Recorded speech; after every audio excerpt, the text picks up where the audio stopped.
McDizzle Gaming coming at you. Thank you so much for stopping by, and I hope you're doing well today.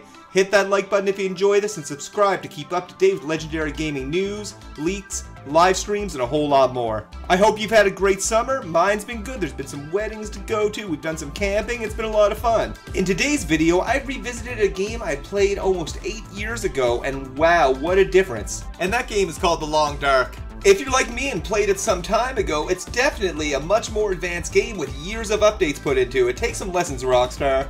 If you're a new player and you want to feel the scintillating titillations of trying to survive in the Canadian North post-apocalypse, but a quiet apocalypse, this is a cool game for you. So The Long Dark is a first-person survival game developed and published by Hinterland Studios.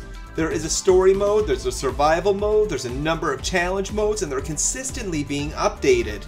This one's near and dear to my heart because it is a Canadian game and it takes place in a Canadian environment, and we don't see a lot of games like that. While the survival game market is really oversaturated, this game is very unique that captures the solidarity of staying alive in the brutal wilderness. This is a genuinely refreshing take on the survival genre, where so many survival games are focused on like zombies and other shit. This one's just focused on staying alive and trying to be somewhat realistic, although not trying to be a full survival simulation, of course. The biggest difference I noticed when logging into The Long Dark for the first time in years is that there's now a story mode with 4 episodes released and 1 more coming. Now in the story mode that's called Wintermute, you play a pilot whose plane crashes after a geomagnetic storm. Although The Long Dark's strong point is the bread and butter of survival mode, the story mode is really a great place for new players to get their feet wet in The Long Dark. Now, I understand that the art style might not be for everyone that's looking for that kind of RDR2 GTA level realism. I personally like it, I think it's kind of cool, but I understand if someone wouldn't, that's for sure. Now, there's the story mode and then there's the survival mode. There's no hand-holding and the goal is to stay alive as long as you can. And there's a number of different difficulty modes. If you just want to live the life, you know, not worry about animals too much, there's a super easy mode.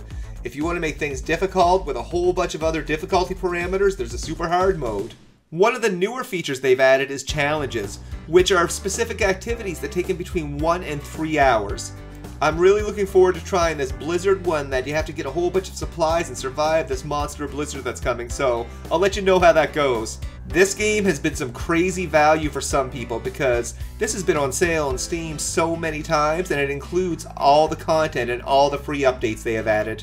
The only thing they have charged for so far is the base game, no matter what the price is, and that includes all the story mode and survival elements. Now, Hinterland Studios did announce that in the latter part of this year they are going to be offering paid battle passes for the survival mode. They'll have a different name, they said. They indicate this in a developer's diary on Steam, and the majority of the response has been pretty positive if you read through the comments. The reason being that there's been 8 years of consistent updates to this game and not charging customers a penny for it. And they will still have some free content and free updates for people as well, but the new content will include new regions, new challenges, new mechanics, and updates to the core systems of the games. I do hope they manage that well because they don't want to create 2 very diverse experiences for customers that pay more versus customers that bought the base game, that's for sure. But the overall good news is the intent to continue developing for this game. It is a shame that at this point there's no plans for multiplayer, but there is multiplayer mods that you can get on PC for this, as well as mods where you can drive a car. So I'm a tad apprehensive of the monetization, but hell, it's been 8 years since they put out this game. And it's a business, so I get it. We don't have a date on when this new content will drop, all they said is the second half of 2022. Hinterland did also say that they expect episode 5 of Wintermute to drop in 2023. I know I'm looking forward to jumping into episode 2, I'm just about there. Episode 1's been fun so far. So my thoughts after jumping back into The Long Dark almost 8 years after it came out.